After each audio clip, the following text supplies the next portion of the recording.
Hello, and welcome to Crusading History and to part two of my interview with Dr. Maximilian Lau from the University of Oxford on his book on the Byzantine Emperor John II Komnenos.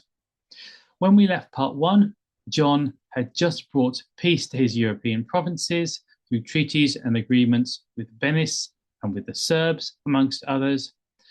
And as we pick up part two, John is about to cross into Anatolia to try to achieve the same there. Period of time from 1130 to 1136.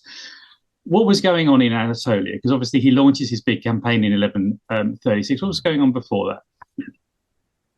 Sure. So you've got various competing Turkic powers, I'll say. So with the main one being the Danish Mendids to the north. This is obviously sort of the sense of the sort of hero Danish men. There's a number of kind of good literary sort of Turkish works written about him in later centuries, who basically sets up this sort of polity in a lot of the kind of sort of north and east. And in this bit, he gets John's sort of this guy sort of Masud, who sort of John backs to be sort of a prince in Konya, also ends up kind of marrying one of his daughters and everything else. Therefore, he also ends up in the sort of Danish Mendid sphere. So it is looking increasingly like sort of all of that central Anatolian plateau is becoming a sort of Danish Mendid sort of area. And so this is kind of the main rival. There are still plenty of nomadic Turks. There are still plenty who are sort of, possible rivals, whatever it is. But even so, this is the main thing here. Which sort of John has to deal with, because initially, I mean, it was had he managed to had this whole bit with Venice and Hungary not happened, possibly he would have managed to stay in control of Masud and Konya as a client, but he didn't in the end. This ended up in the Danish Mendid camp.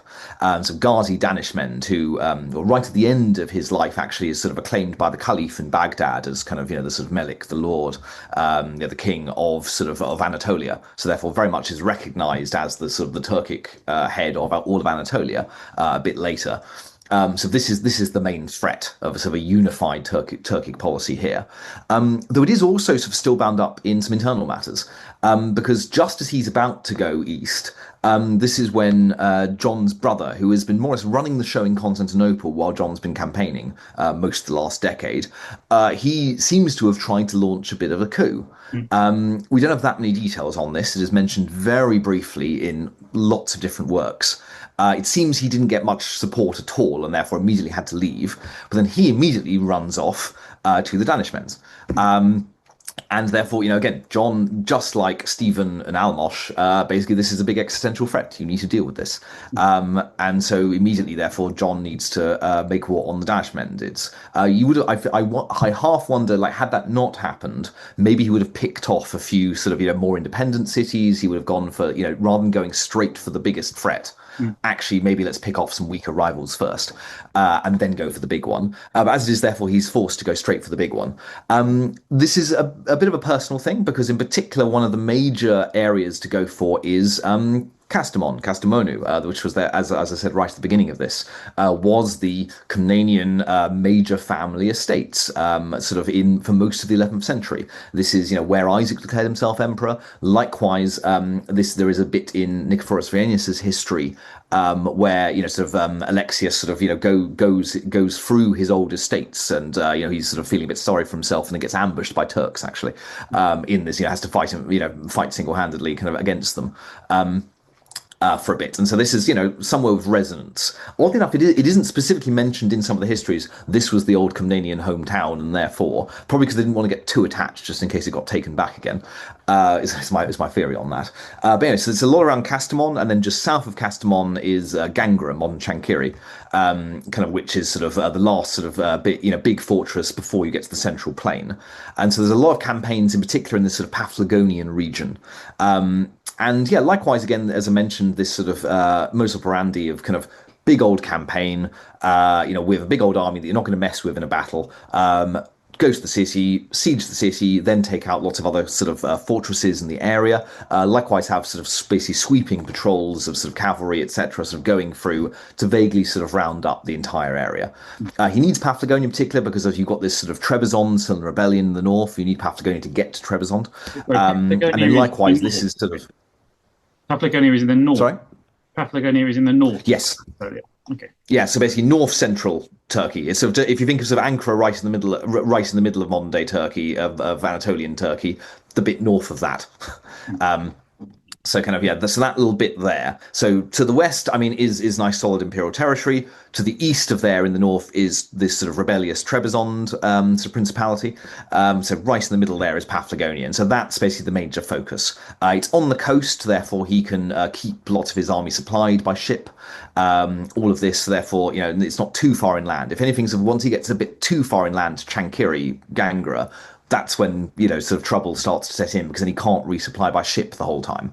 And yeah, there's a series of kind of, campaigns there. Particularly the ironic bit is where he, so he takes Castamon. And then it's recaptured and he goes home and he has this sort of big old Roman triumph. I mean, full, sort of parade of captives and treasures and everything there. And then as this triumph is going on, Ghazi Danishmend retakes Castamon, which is fairly ironic on this level. Admittedly, John immediately goes back east to retake it again, and then also takes Gangra that time. So therefore, but this is a hard fought, sort of series of campaigns with sort of cities changing hands. Apparently, he leaves 2,000 men as a garrison, which is a lot of men to just leave sitting around in Gangra to safeguard this for the rest of his reign. It's a little bit unclear as to when exactly. Manuel probably loses it at some point, but it's a bit unclear exactly when because it'd be embarrassing to admit it. But yeah, so this is a fairly hard fought campaign going through, during which, as I said, John's wife dies. This also seems to have been a major effect on him. I mean, he's the only emperor, sort of the first emperor, and definitely only that I know of, that sort of has this really deep profession of love for his wife when she dies in his monastic charter. And so this also, I mean, he calls off a whole campaign, sort of all the rest of it when this happens. And so, therefore, there's a number of, his brother turning traitor, his wife dying, all of this that also gets in the way, this internal nature of, what's going on. But yes, he does, over the course of those 6 years, despite this sort of personal issues, he does actually seem to retake Paphlagonia, which is fairly successful in the end. Okay, so that was a fairly successful campaign, and then we moved to this great, possibly more famous for the Crusader states campaign in Cilicia and in Syria, 1136 to 1139. So, can you explain why he launched it, what his relations with the Crusader states was like, and possibly the course of the campaign and what he actually achieved? Sure, that's definitely the big question. So there's a lot going on for this point. I mean, so his brother possibly also still involved here. I mean, after the sort of the Danish Mendids get sort of cut down a little bit, he does run off to Cilicia as well. And it seems, while so the Armenians who are sort of running part of Cilicia. I mean, Cilicia is a divided place at this point. You've got various kind of sort of Latin lords, sort of crusaders, sort of taking areas. There's various Turkic areas. There is various places that are described as Isaurian, which sort of obviously after the old dynasty that used to run Byzantium are these kind of effectively imperial holdouts. Likewise, then these Armenians. So I mean, Cilicia is a very divided area, but your Cilician prince, sort of Lord of the Mountains, does indeed sort of launch a campaign against John. I mean, this is so incidentally, initially anyway, this is defensive. Sort of for this first little bit, because there is a city being laid siege to, so in John's territory, and likewise some other castles along that area. But yeah, still equally, you've got these. For a brief moment, it looks like Antioch's up for grab marriage-wise, as Constance is basically sort of the heir to Antioch and is unmarried, and it seems to have been possibly a bit of a move to get sort of Manuel engaged to Constance. If so, we've got to get there quickly. In the end, he was too late for that. But yes, therefore there is this kind of, okay, Antioch is once again up for grabs. Antioch, sort of had been, the big goal for quite a while. The Treaty of Devil between Bermond and Alexius, where incidentally Bermond had sworn to John as well. It's very specifically in the text that Anna preserves. It's the only mention actually of John really properly in Anna.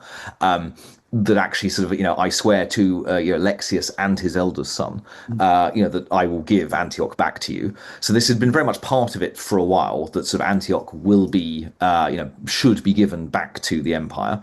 In order to get there, okay, you need to go through Cilicia. Cilicia is divided. John has now sorted out the west. You've got so Gazi Danishmend dies. His heirs, he's got 4 different heirs, really, including sons-in-law, whatever it is, brothers, sons. They're all fighting each other. So most what had previously been a sort of unified Danish-mended state is fighting each other. So therefore, this is a good moment. You've got the Armenian prince literally attacking you. John calls up all of his various client people. So he has a Serb detachment, he has a Pecheneg detachment, he has a Turkic detachment. He has all of these various, gathering together again, the largest sort of force he's put together to basically march east all the way to Antioch. And this does seem to be the goal from the beginning. We have this in particular from a very interesting source, sort of a letter found in Cairo, the kind of Cairo Geniza, the synagogue there, which is a whole bunch of preserved texts. And there is a letter written from a Jewish doctor in Cilicia, which was being laid siege to by these Armenians, saying, oh yes, when the army came through here and they mentioned they're going all the way to Antioch and maybe Damascus beyond this, and I asked them to pick up some medical textbooks if they happen to be in the area. And this is a weird old little random letter for this Jewish doctor to have sent to his relative in Cairo that basically says from the beginning, yeah, they're intending on getting whatever they can out east. Obviously, this could well have been, sort of boasting campaign talk as such. Oh, yes, we're going to conquer the whole East. Of course we are. So, how much store we should put stock in this. But definitely this wasn't intended to be just a bit of Cilicia, just a little bit, Antioch beyond this. I mean, they are very much, it seems, of going for a lot. And this is a major expedition. John has sorted it out as far as the West goes. Everything to be as stable as possible while he'll be away for some time. So yes, this is so there's many goals. I think Cilicia was absolutely the goal. Antioch is the goal, and then I suppose in some ways see what else is possible out there. You can't rely on any of those things. I mean, John has had his reality check. He's had a bit. He had this major success, then a bit humiliating. Okay, let's think about this a bit more. What is realistic that I can get, and then let's think, okay, and if I can keep going, let's keep going. But equally, I mean, thinking about, my last point on this is that in a world in which the first Crusaders just happened, when these bunch of guys from Western Europe walk all the way there and then seem to just take over a lot of the Levant. This is an odd anything is possible kind of world for that to have just happened. And so I'm sure he was probably thinking, but maybe, these guys did it and I've got a fully trained imperial army. Imagine what I can do. So yeah, that's sort of some of my stuff on motivations. There's a lot going on this campaign. Certainly. I mean, as you mentioned in your book, as he goes through Cilicia, or the imperial army picks off all these different towns and fortifications after all. But eventually they get to Antioch. So what were the initial encounters between the two sides there? What do you think both sides hoped to gain, and what agreement was eventually reached between the Byzantines and the people of Antioch? Yeah, so the Prince of Antioch is the guy Raymond, who swooped in to sort of grab it while you had a female heir. And he therefore is relatively new in the job here. He's looking to survive as Prince of Antioch in general. As are all of his guys, because he will know. It is acknowledged in William of Tyre and lots of these other sources that this Treaty of Devil is a thing. This was an imperial. There are still Greeks. They still had a Greek patriarch there for a number of the first few years, who was the legitimate patriarch of Antioch. So therefore, it is very much known that we really should be giving this up to the emperor. Therefore, what are they trying to do? Survive. In some ways, I think they're looking for probably some sort of feudal arrangement, whereas they get to keep what they have, maybe sort of under the emperor. They don't want, therefore, just to sort of go belly up and then for the emperor just to appoint a governor. Mm. They want to be able to keep what they have, probably under the emperor. The other reason for this, of course, is that they are under threat themselves. From, as I said, various kind of, Islamic polities further east. There's a number of rising powers here, which we'll probably talk about quite soon, sort of over to the east, which have been steadily chipping away at some of their castles. And so in some ways, they need help themselves, because if they don't get some sort of imperial help, then probably your various Muslim powers are going to take them out quite soon. So therefore, they have a very, very tight balancing act to follow, because they want to basically retain what they have backup so that they don't lose that to Muslim rivals. Then also they don't want to give it up to the empire. So this is a very, very thin tightrope for them to walk. And to be honest, I think they did pretty well actually. Is my analysis of this. What the encounters like? See, John coming in is showing force. I mean, he wants to demonstrate that I can take you out if I wanted to. And so there are skirmishes. There's these little battles in orchards around sort of Antioch. There are skirmishes here. I mean, he also needs to demonstrate that, I could lay siege to this place. I think in some ways he doesn't want to, because this is not a good look, really. So as the Christian emperor showing up to help Christians, just as indeed the later Fourth Crusaders would find at Zara, this is not really a good look if your first act to fight the infidel in the east is actually fighting other Christians. It's not going to go down very well in general. But even so, and so therefore there are these skirmishes. I think sort of it is established that okay, John could do this, and then negotiations quickly follow. As to how exactly this is going to work. There is division, I think, in the Byzantine camp. I mean, the fact that it's mentioned in even things like Choniates and similar, that, you have some people saying, oh, we should just attack them. Other people saying, oh, no, we should definitely negotiate. So this is, I feel like there is, they have got there with this big old army. The Crusader side has got Antioch and doesn't want to give it up, but realizes, okay, we do need help. What is our modus, vivendi here? And they're kind of open to a solution, and they know that they want something from the empire, some protection, some troops. A campaign together is actually what they want. So therefore the obvious thing happens, and there is an agreement that yes, we acknowledge the emperor as superior. I mean, they act as his strators, his sort of basically leading his horse as he comes in, all of this kind of stuff. They acknowledge the emperor as superior, and they agreed to campaign together. This obviously is just like these various Serbs, Pechenegs, Turks, whatever it is, who are in John's army already. They are therefore another brigade of a sort of client people come in to campaign together. And then the idea being, and this agreement is made, that effectively together, they would try and conquer the next bit east. Places like Aleppo, therefore, would be given to Raymond as his new territory, which he would hold himself in a feudal sense. And then, basically, John would get Antioch. And this is very smart, I think, of Raymond, because then he basically gets to keep Antioch if they don't take it. Seems to be the implication, even though that isn't really mentioned. This is basically the deal that is done. And then, they go east, and this is probably over to the next question for how that goes. So let's talk a little bit about the next stage of the campaign. You have this imperial army joining up with the armies of Antioch and as well of Edessa, and possibly later even Jerusalem as well. So how did this campaign go? They attacked various different Muslim cities, Buza'a, Aleppo, as you mentioned, and then I guess the final frontier was this castle of Shayzar. So how exactly did the campaign unfold?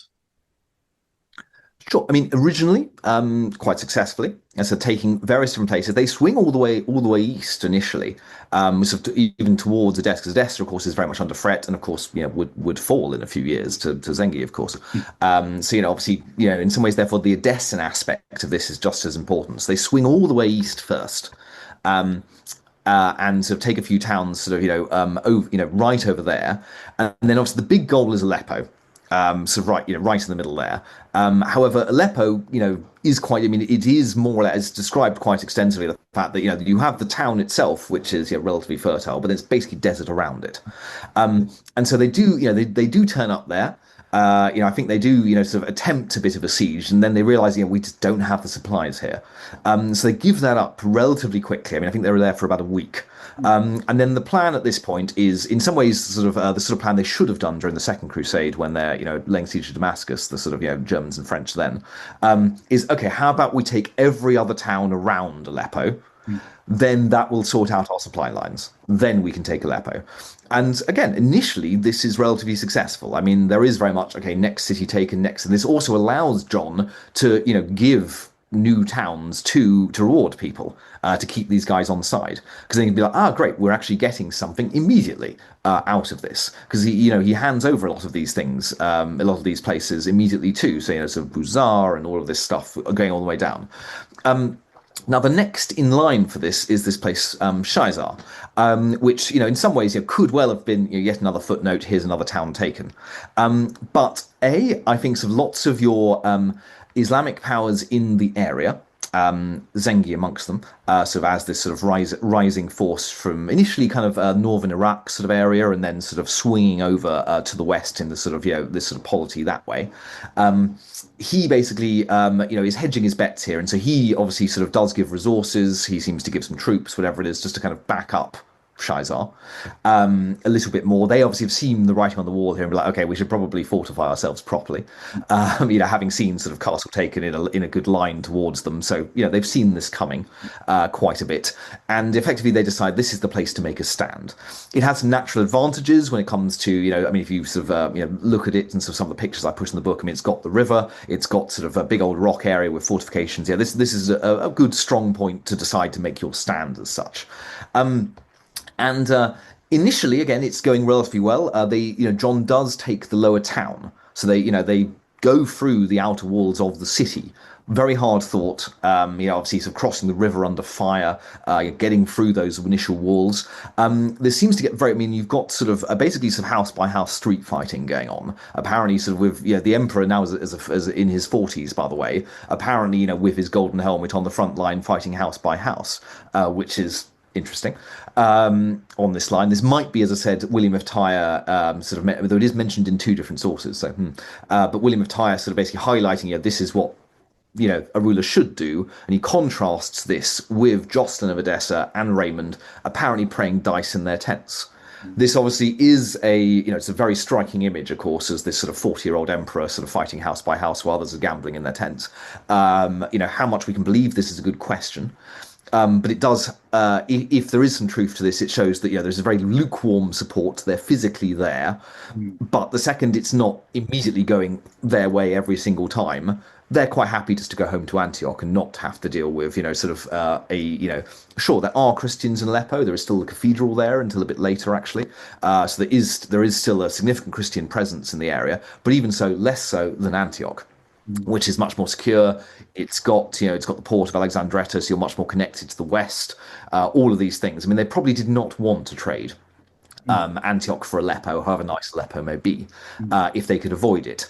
And so you can see this. And it's at this sort of moment during this. So there they are, kind of fighting in the streets, have not taken the citadel, and you've got kind of a lot of diplomatic overtures, so hey, whatever you want, we'll give you treasure, we'll give you whatever you want, if you just leave it. Equally, we'll pay annual tribute. I mean, they are offering to become one of John's clients. Hey, leave us in charge, and we'll just pay you every year. We'll just be a Muslim client of yours, which is kind of interesting.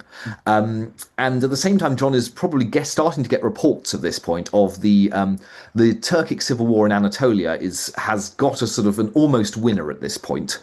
Muhammad Danishmend, sort of one of the sons, has sort of managed to get a bit of a winning coalition and has started to attack sort of various of John's cities there. He has been over there for a couple of years now. And that's a while. And there he is kind of, bogged down house by house fighting. And he's being offered all of this money, annual tribute, in exchange for, as I said, sort of not very much. I'm sure that was pretty attractive as an offer at that point. So, yeah, he basically decides to take this offer. We don't know if this annual tribute was ever paid, of course, but he does turn up apparently with a cross that Romanus lost at Manzikert, lots of other treasures, all of this kind of stuff, to go back to Antioch.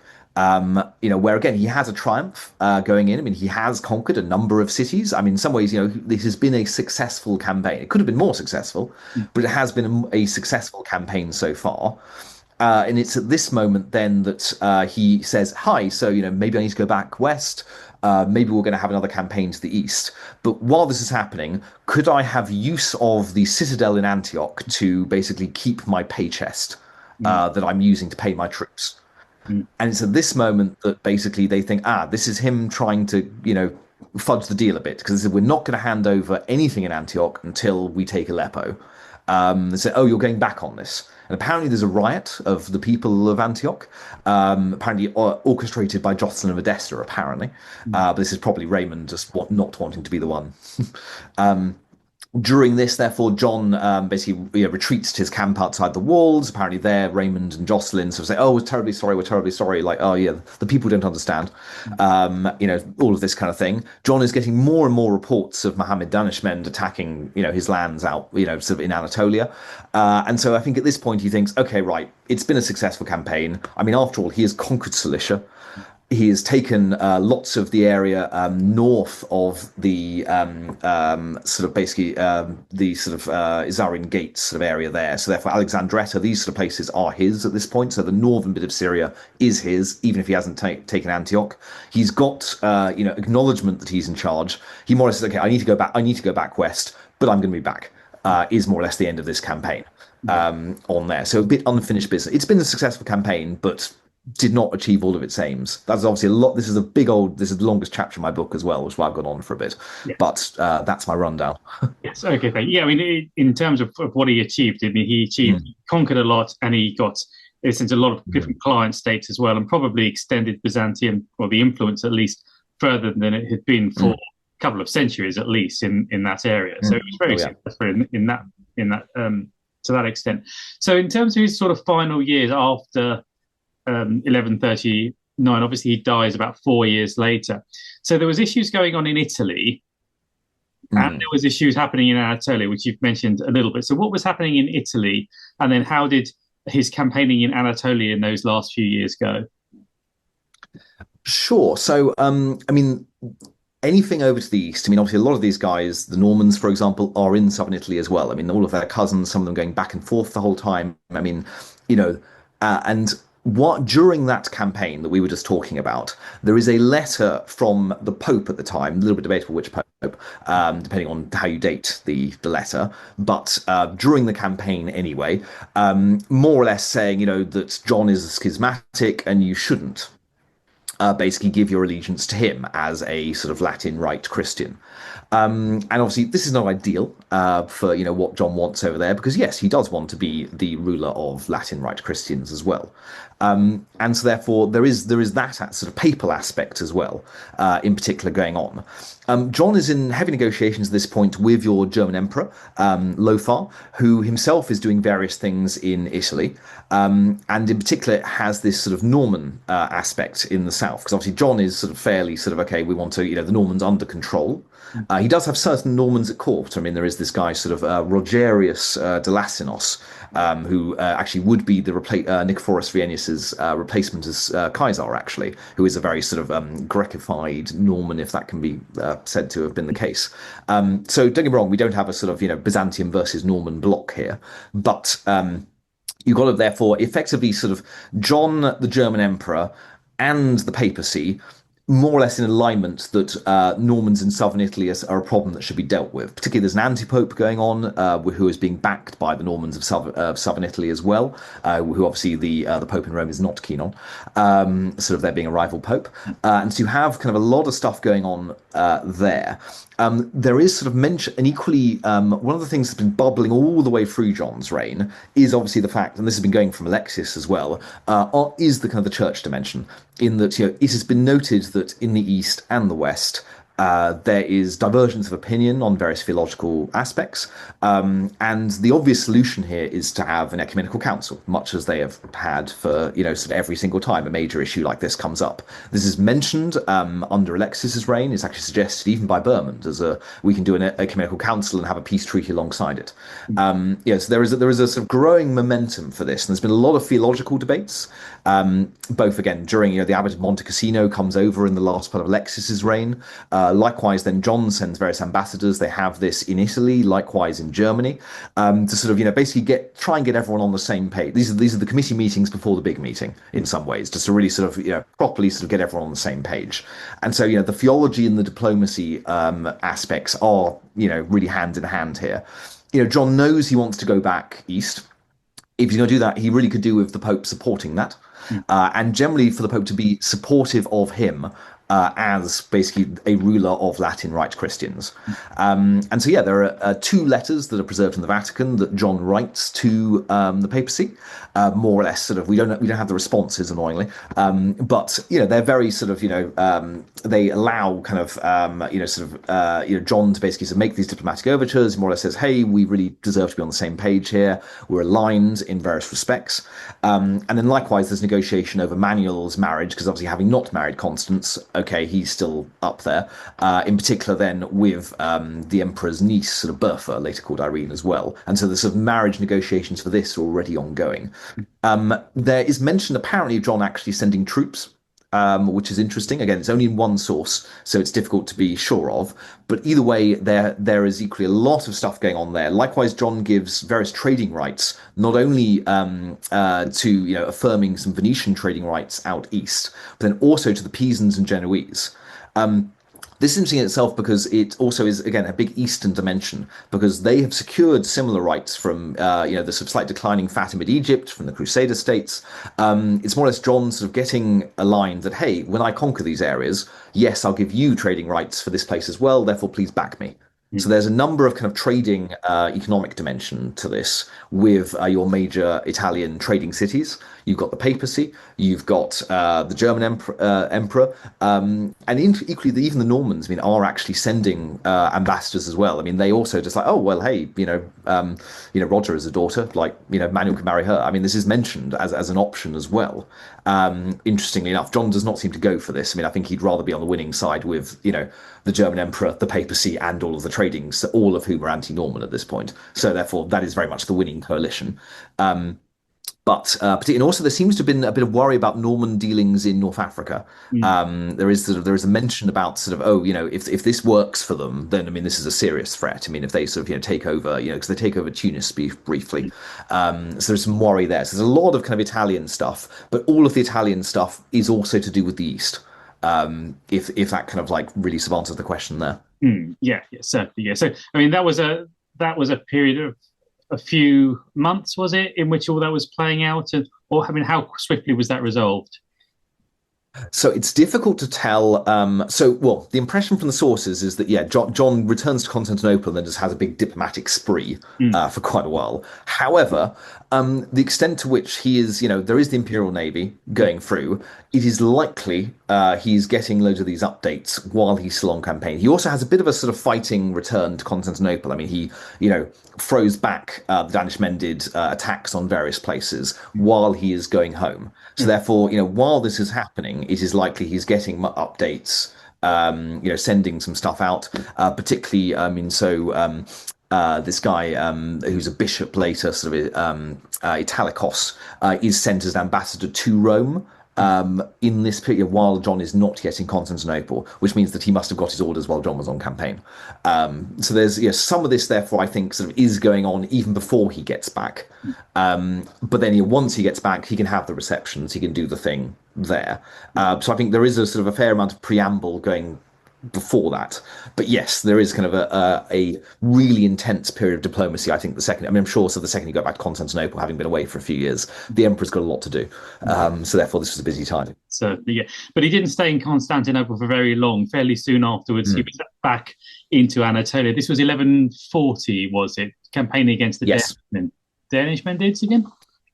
Yes. So obviously you've got Mohammed Danishmend has sort of managed to kind of win a bit of a civil war here. He's then expanding again. I mean, one bit we didn't really cover is that even sort of during the sort of Syrian inverted commas leg of John's campaign to the east. I mean, during the winter there, he goes back to Cilicia and he has to fight off sort of Mohammed Danishmend there for a bit, and this he actually takes a few more cities there. So therefore, this is ongoing. He also manages to defend some Edessan cities while he's doing this. So this is before, this is after the Antioch negotiations, before he goes to take various cities. I mean, that winter is actually quite busy as well. So he has been fighting Mohammed Danishmend for a while. But no, crucially, though, this is also the moment where he finally stamps on the Trebizond rebellion. We only know this sort of in the context of stuff, when he sorts it out. So the fact that they've actually been in rebellion for quite a lot of his reign at this point. I mean, actually, most of his reign at this point, really. But yes, he finally decides, okay, let's take this, let's sort this one out. There doesn't appear to have been a major sort of battle or siege, but equally, with our sources have mentioned it if there had been. But equally, yeah, he seems to have just turned up with the army and then everyone surrendered at this point. And so therefore he retakes that. But then, he doesn't sit there. Having retaken Trebizond, modern Trabzon, he then immediately sort of goes further inland. And in particular has this campaign towards near Caesarea, modern-day Nixar. This also sort of, he takes a few castles, whatever it is, initially goes fairly well. But then when he gets to Nixar, near Caesarea, that's again when the wheels start falling off. Again, I'll point out sort of there is this is again a bit like Gangra. You're miles from the sea, so there is no basically logistical support from the navy here, and John seems to have liked using the navy to provision him. And so they are. I mean, I've driven that road from Trabzon to Nixar. I mean, this is some really tough territory over the mountains, all the rest of it. So you're quite isolated. You get to Nixar, and suddenly you're in a nice fertile valley. But before that, it's not great. And at this point, you seem to have had a number of issues going wrong. He's not quite enough cavalry to basically see off constant raids on his camp, particularly so his brother Isaac's son, who is there and basically has been in exile for a lot. This is also something we didn't mention earlier, is that sort of John's brother Isaac sort of is reunited with him during his eastern campaigns. And in some ways, that's a problem solved. Admittedly, he's failed to get any backings, therefore it was a problem that was no longer existing anyway at that point. But Isaac's son, who has spent a lot of the last decade at various foreign courts, the Turks in particular, decide, and apparently there he is slighted by, he has to give up his horse to a Westerner who's actually going to fight. And then decides, oh, well, I'm not doing this. And then he basically decides to go over to the Turks. At which point you've probably got this guy who's been sitting in all the campaign meetings, who knows exactly their situation, exactly how many troops they have, how much food they have, everything else, turning up in the enemy camp. That's probably the moment, okay, we should probably go. So yeah, I do think so that is quite significant, because I mean, him suddenly giving all the intelligence, because I think had that not that little betrayal of this guy, sort of also called John Komnenos, incidentally, of sort of Isaac's son, John Komnenos, not happened, then possibly he could have basically bluffed it out a bit longer and maybe taken near Caesarea. But as it is, with that little betrayal, doesn't work out. He decides to cut his losses. Again, it's been a successful campaign. He has retaken Trebizond at last. He has retaken a number of other cities. He's got that northern bit, which, yeah, I mean, arguably, stays Byzantine, longer than 1453. So, I mean, this is a successful campaign after that, after all. But no, he does not take this area there, which is sort of, arguably sort of northern Cappadocia. I mean, it's a bit borderline where exactly the borders are there. I mean, had he taken that, then you're looking like you're sort of cutting across, because he's pushed up into Cilicia. Next is Cappadocia, and then suddenly he's crossed Anatolia. Just like he did right at the beginning with Sotsopolis and Laodicea. So again, this is really showing he is trying to wrap up all of Anatolia here, with that plus Edessa sort of over that way. So successful campaign, but not as successful as it could have been. Is more or less is I suppose that particular campaign there. Would you say that Nixar Neo Caesarea is the only time that, from reading your book, that sounded like the only time he actually failed in what he was attempting to do? Would you agree with that? So I mean, lots of the particularly the sort of the contemporary sources, the poetry, whatever it is, talk about this one being really rough. I mean, they're starving there. This is kind of the eating boots kind of level of like, we're out of food. we're not. Yeah, they're constantly under raiding attack. I mean, John really sticks it out there longer. I think in past cases he's cut losses and come back before this point. Whereas I think, yeah, there he is. He's in late 40s at this point, age-wise, early 50s possibly, actually, just. And I think he's probably thinking, okay, we're in my last campaigning years here. And if I want to try and wrap this up, it's now or never. I think he sticks there longer than he probably would have done had he thought he had a few more years left. Mhm. If he was still a slightly younger man, he probably would have just like, you know what, this is not working this winter. I'm coming back another year. Whereas as it is, he's like, I'm probably not coming back if I leave now. Mhm. So yes, I think that other times he has left and come back. Here he's an older man now. He's not, he knows he's not going to come back if indeed no real Roman army ever comes back, of course, in some ways. So yes, I think this one hurts a bit more, and it does from all of the rhetorical stuff from Theodore Prodromos, who writes this big old poem about them all starving and everything else for ages. I think this one hurts a bit more. Mhm. Okay. Thank you. So then after that, he is he returns to Constantinople and then goes to Cilicia, or does he go straight to Cilicia after that? He goes to Constantinople briefly. Again, it's always a bit of a difficult one to like how long exactly he spends there. Mm. No, then we have the lake campaign. Yes. Because with sort of Lake Puskus and things, which is always an interesting one. This is always brought up as an interesting moment because here again he's apparently this major lake, Lake Bayshahir, is the largest inland lake in Turkey, and there's a number of islands there which have little settlements on them, which apparently, according to all of our sources, there are Greek-speaking Christians who have sided with the Turks, which is obviously they're right in Konya's backyard, so unsurprisingly, why, as such. And he has a bit of a campaign here first.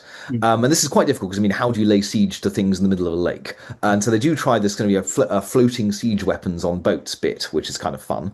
I'm sure the logistics of this was particularly fun. But they do manage to take these islands. And obviously, having taken those islands, I mean, this is less than an hour's drive to modern day Konya. I mean, he's now in the neighborhood. And so this is your obvious kind of stepping stone up that way. And indeed, obviously, Manuel's first campaign is indeed against Konya. So, I mean, it's very much, okay, right, next Konya. Yes, Viconian, then that opens, again, just like Laodicea, Sotspolis, that reopens a land route that way. However, it's at this point John's eldest son takes ill.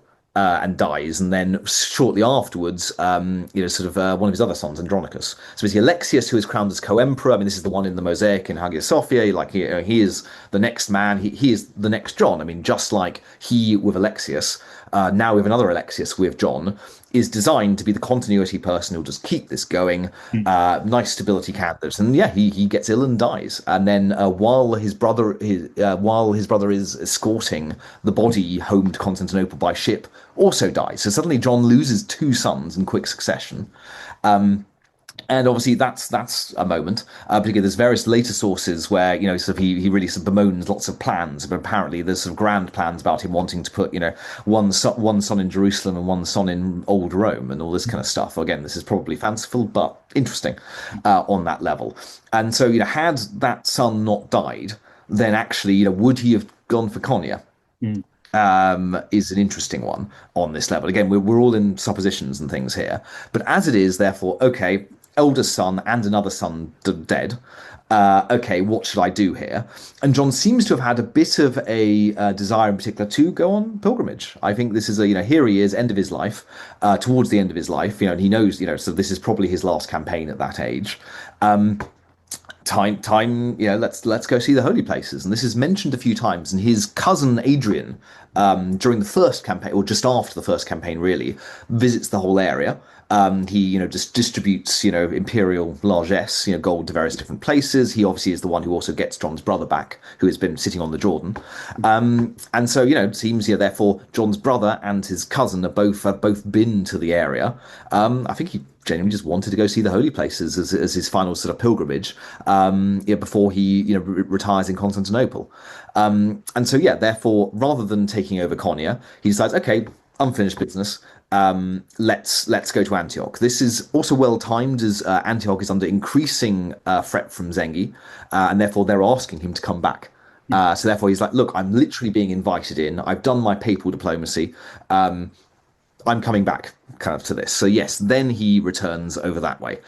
You have in particular him discussing his travels to Jerusalem with King Fulk of Jerusalem. Supposedly he sends a very high-profile embassy back, including the Master of the Knights Templar, the Constable of Jerusalem, and I think an abbot of some variety. So therefore, the most high-profile people you can get without being the king Mm. do come up there to meet him and say, hi, yeah, we'd love to have you, though please don't bring too many troops because, yeah, we can't feed them, and I'm sure they're a bit worried of him doing what he did to Antioch to them. Mm. John then has this response that, it would not be in keeping with imperial dignity for him to not show up with this army, which is very much, okay, he's coming. So you have this whole kind of, bit of he is going to Jerusalem, and he's bringing the army with him, sort of going on. And then, of course, it's winter. He's overwintering in Cilicia again. He's basically, again, he's making sure the whole place is fine. He is meeting the local nobility. He is going on hunts with them. Obviously, John liked hunting all through his life, and that's where he has this hunting accident, which is always interesting to talk about on this level of could there have been some sort of non-accidental version of this? But yeah, suddenly, therefore, whether it's Konya, whether it's Jerusalem, all of these things don't happen because this wound gets infected and he suddenly dies. So it was kind of death rather accidental and unfortunate for him in Cilicia at this time. So he's replaced obviously by his son Manuel. But what do you think John's legacy was? What do you think? I mean, obviously you've spoken quite a lot today about what he achieved in terms of expanding the empire. How did people immediately afterwards, in the kind of decades afterwards, see John's reign? Well, even during his reign, I mean, this is a lot in the sort of the epilogue bit of my book. There is that even during his reign, he gets this sort of good John, Kal Johannes, sort of John the Good, which is an interesting one because I mean, it's not like the most praiseworthy thing you could possibly ever call someone. It's just like, oh yeah, he's a good guy, kind of thing. Which is it's an interesting one. This is hardly the great, is it? Or like the illustrious, or the amazing, whatever it is. But it's like, oh yeah, he seems good. But he is called this in sources from the time, and even regardless, I mean, sort of some of the Zengid stuff talks about him being sort of a kind and merciful prince. You've got sort of definitely some German sources calling him this. You've got a lot of kind of all of your various outsiders of in multiple different languages all give him this kind of just like, oh, he seems to have just been a good guy, which is sort of interesting that he gets this even in his last years, but subsequently as well. He gets this, oh, he's good. As such, and that's kind of an interesting one all round. I mean, there's lots of different sort of ways you can run this. I mean, some of this is the internal things we haven't talked about so much, in that he seems to have spent a lot of time on the commissioning sort of quite boring things to do with handbooks for tax collection or legal code stuff, which is not particularly exciting. But seems to have just kind of tried to make the administration just run a little bit better.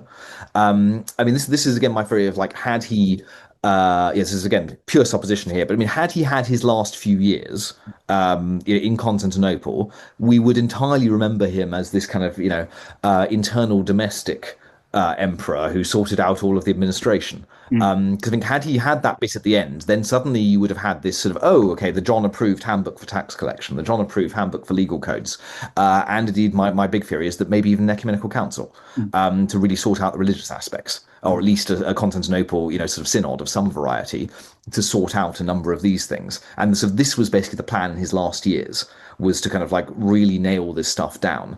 But even with that, I mean, there's this odd little note in Coniates that apparently he got rid of capital punishment. There is no mention of him actually putting anyone to death, which is interesting. There's a number of these sort of little things. And likewise, I mean, when it comes to the family stuff, I mean, he seems to have generally tried to get on with people. No mistresses mentioned. I mean, he had 8 kids with his wife and didn't remarry. This is sort of, very much, it seems to be someone trying to be a good person. And this seems to have been recognized in the contemporary sources. Okay, great. So he achieved much, but possibly could have achieved much more if he'd lived a little bit longer, I guess. So anyway, thank you. Thank you very much for joining me today, Max. It's been really interesting to hear you talk about your book and about John Komnenos. And my thanks to Dr. Maximilian Lau again for guiding us so expertly and carefully through his splendid monograph on John II Komnenos. If you have enjoyed what you've heard, please do consider buying his book, which is in the description box below. And if you like this video and you like this channel, please do like, comment, and subscribe. I will be back in a couple of weeks with another video. Please do join us then if you can.